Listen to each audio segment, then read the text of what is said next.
Everyone wants to leave a legacy of positivity in the world around them. Whether you are a CEO of a Fortune 500 company, a nonprofit executive director, or even a soon-to-be entrepreneur, one fact is always true. The easiest and most effective way to catalyze change in the world around you is through commerce and through business. But how do you do it? You've come to the right place. Welcome to the Changemakers Collective, a place where people can come and get educated and encouraged and empowered to be the impact agent in the world around them. Brought to you by Silverback Ventures, Steph Thomas and Scott Woods have over 50 years combined experience helping companies and owners amplify the voice and multiply the impact of purpose-driven businesses. Join us each week as we discuss what it means to live a life of purpose on purpose.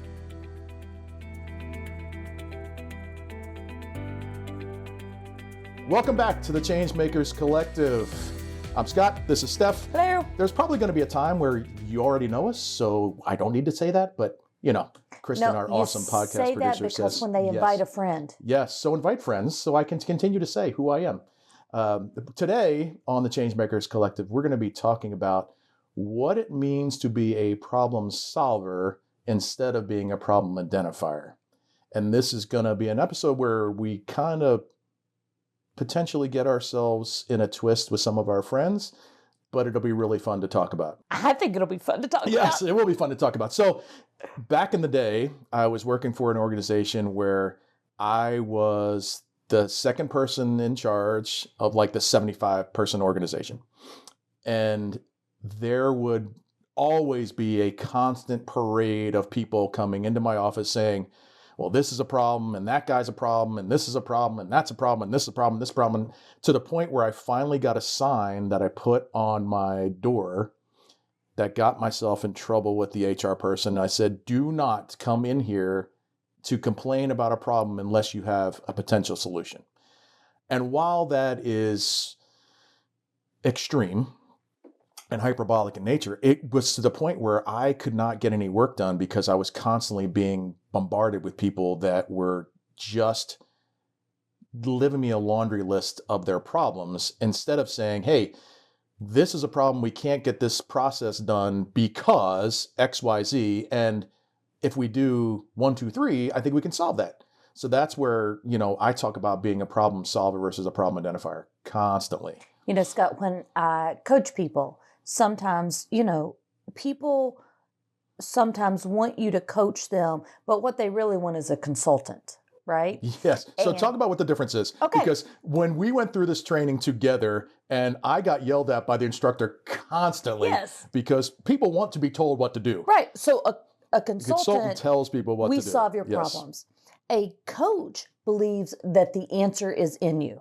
So you have to facilitate a conversation as a coach to get them, the person that you're coaching, to identify the problem and to come up with solutions.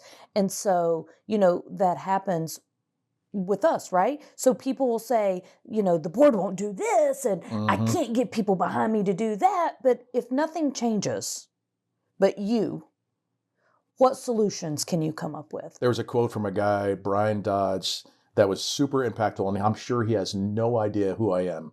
Super impactful early on when I had a career transition, and he always said, nothing changes until you change, but once you change, everything changes. But everywhere you go, there you are. That's another one, right? Yes. Sorry, I didn't mean to interrupt you, but yes. No. But I think the coaching versus consulting is super interesting, especially in our business, because there are times when we just need to come alongside an organization and just be the authority, be the fractional leadership group that can actually push things forward. Scott, one of the trainings that we do is the leadership challenge, right? And the leadership challenge, for those that don't know, you walk your team through, or at least your leadership, through 5 practices that has some competencies around them. And one of them are, can you inspire to share vision? So you got to be able to paint the vision. And we talked about, vision casting. But you also have to enable others to act. So if people have a problem and they come to you, can you allow them to offer a solution and then walk out what the solution looks like? So I know you have feelings around that. Yeah, I do have feelings about that because I think from a leadership perspective, that is one of the biggest challenges, especially for smaller businesses and entrepreneurs and even nonprofits. Because when you started that business, you were the authority. And if you are allowing somebody else to make decisions about your business, there's some humility that has to happen there. There's some willingness to share some authority that has to happen. But if you don't do that, you become the bottleneck of every decision. And we get to work with entrepreneurs and business leaders all the time that say, I am so tired of working in the business that I can't work on the business. And you can't work on the business because you're the single source. You're the bottleneck. You're right. the single source of every decision.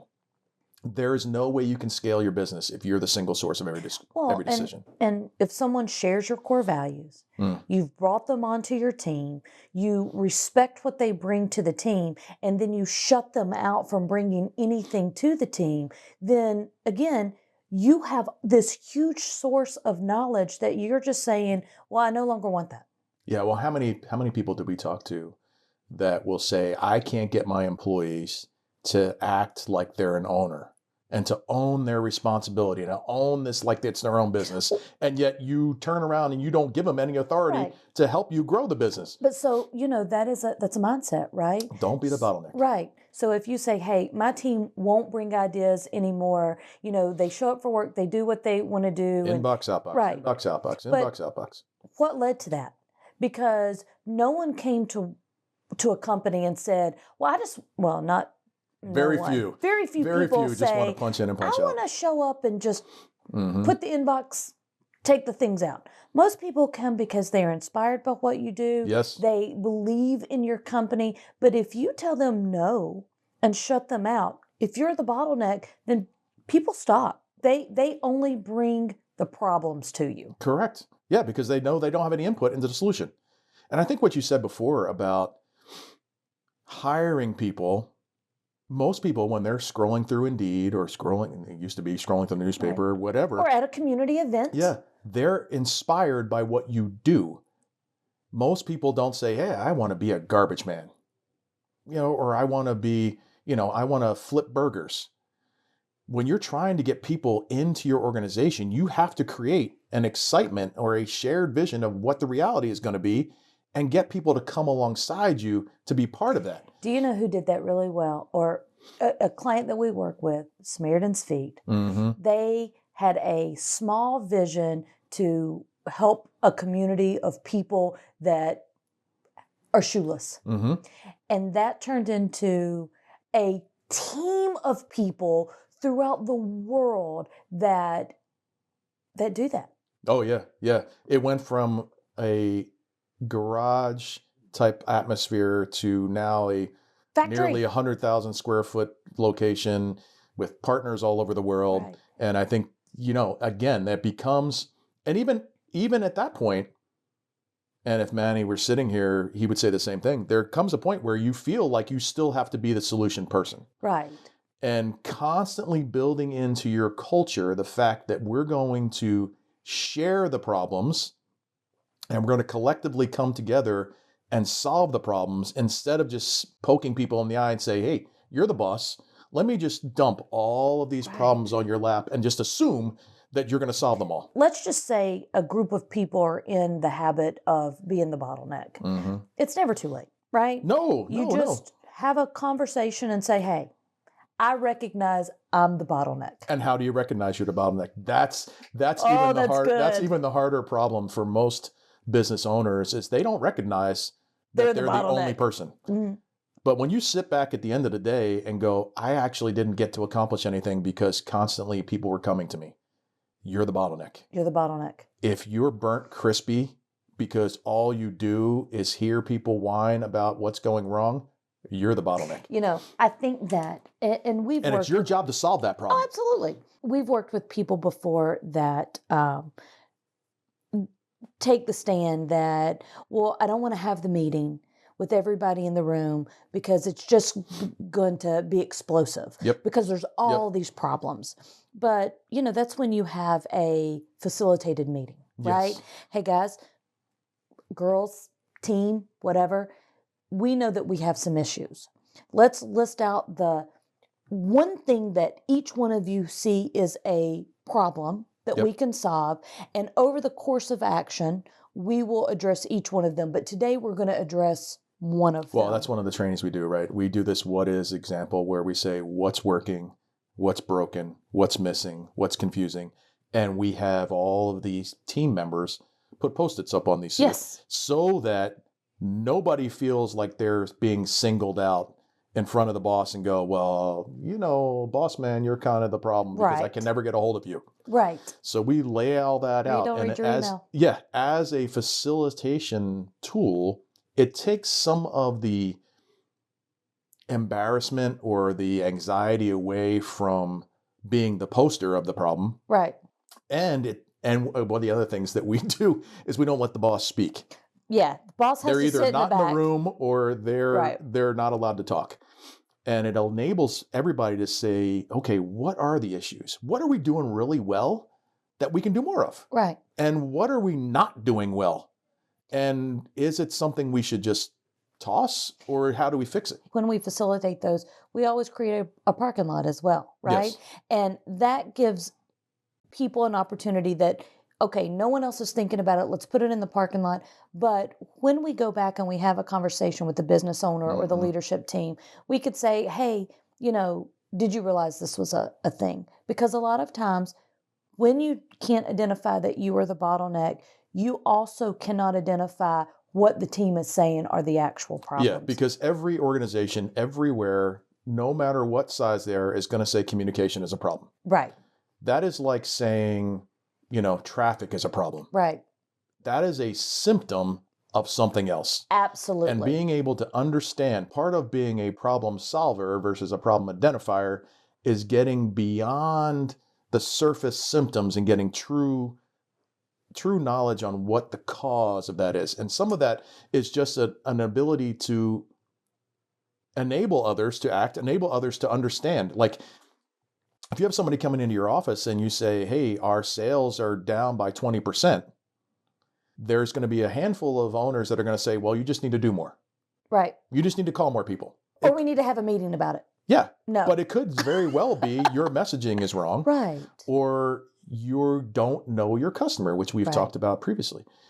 So enabling others on your team to bring up maybe questions or comments or data that you normally wouldn't look at enables collaboration, which we know leads to innovation and transformation. So having a group of people on your team that are not only good at what they do, but also buy into, that's why creating the shared vision is so important. Buy into where we're going. If we're going to, we want to, impact our community in some sort of way, we want to eradicate shoelessness. Right. Well, if we don't know where those people are, we can't do it. If we're going into a community that happens to have, every student happens to have a brand new pair of Air Jordans, us going in there and trying to give you a pair of shoes is not helpful. Right. So understanding and having a community of teammates that understand where you're going and then can identify areas where you may not be hitting on all cylinders. It's like getting a tune-up on your car. Right. You need to have people that are going to identify, hey, that piston's not working or your oil filter's clogged or whatever. So if you sit back and you listen to Samaritan's Feed and World Shoe, it, like you said, started in a garage, right?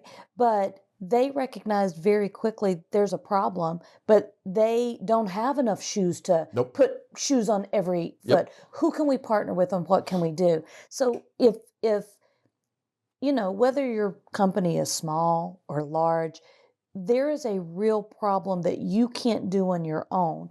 And by not allowing others to act, not enabling others to act, or not listening to the team that You said, hey, you share my values, you believe in my company, you have a seat at the table. Instead of listening to them when you shut them out, then again, you have the inbox, outbox teams. So I guess the next question down from that is, now that we've identified who those camps are, how do you make sure that when you're hiring, you get those right people on your bus? How do you get those people that are not only going to be efficient and effective at their job, but also are going to be able to see the big picture, see the macro, but act in the micro?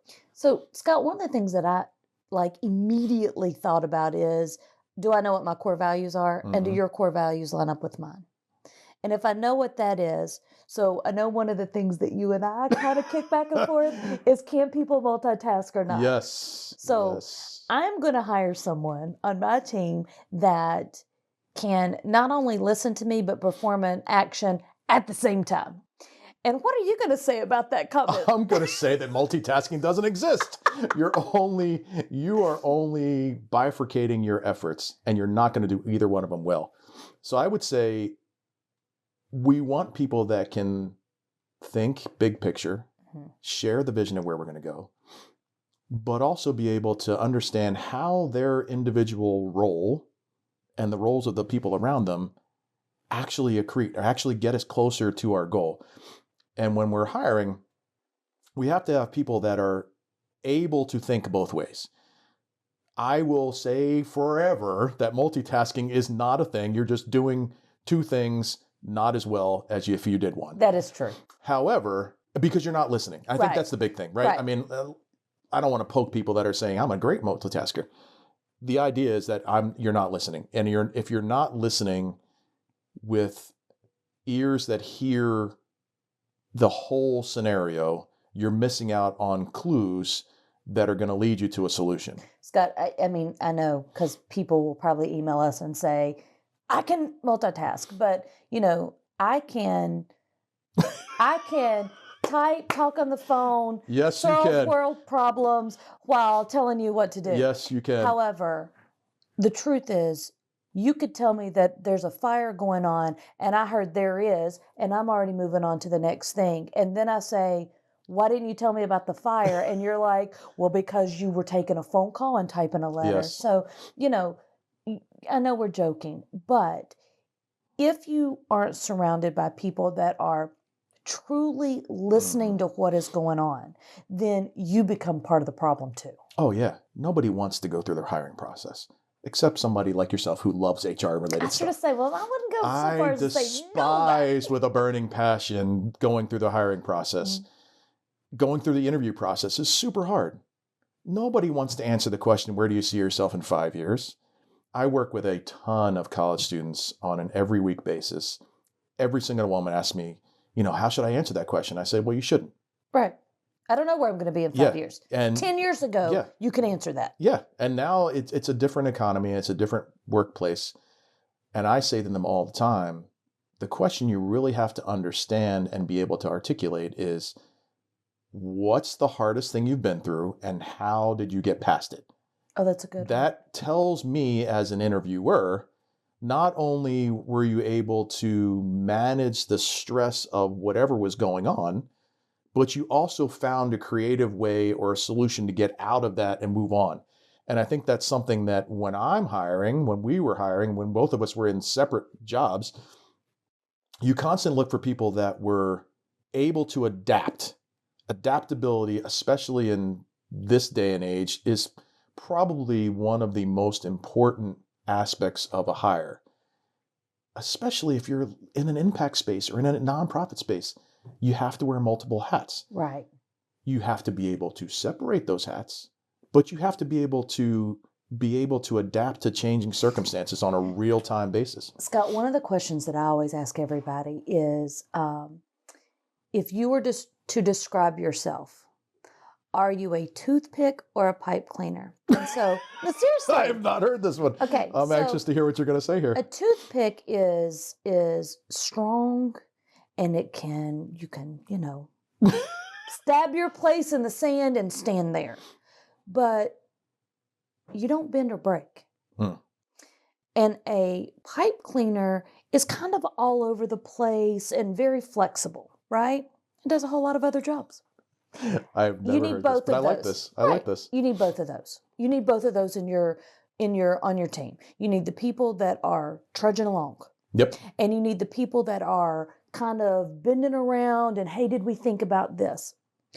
The problem that we have with both of those is you got to land an idea.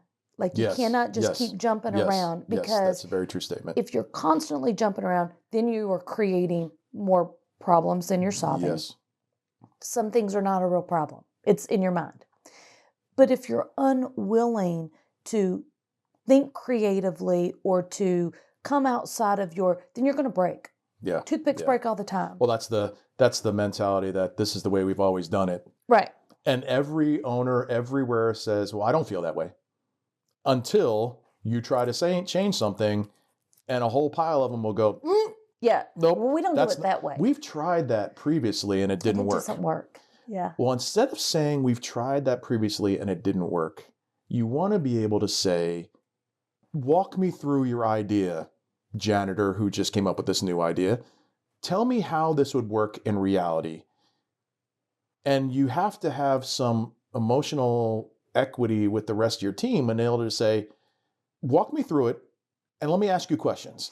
Not because I don't like your idea, but just I want to understand. Right. And having the humility as a leader, it's interesting, we should go this way.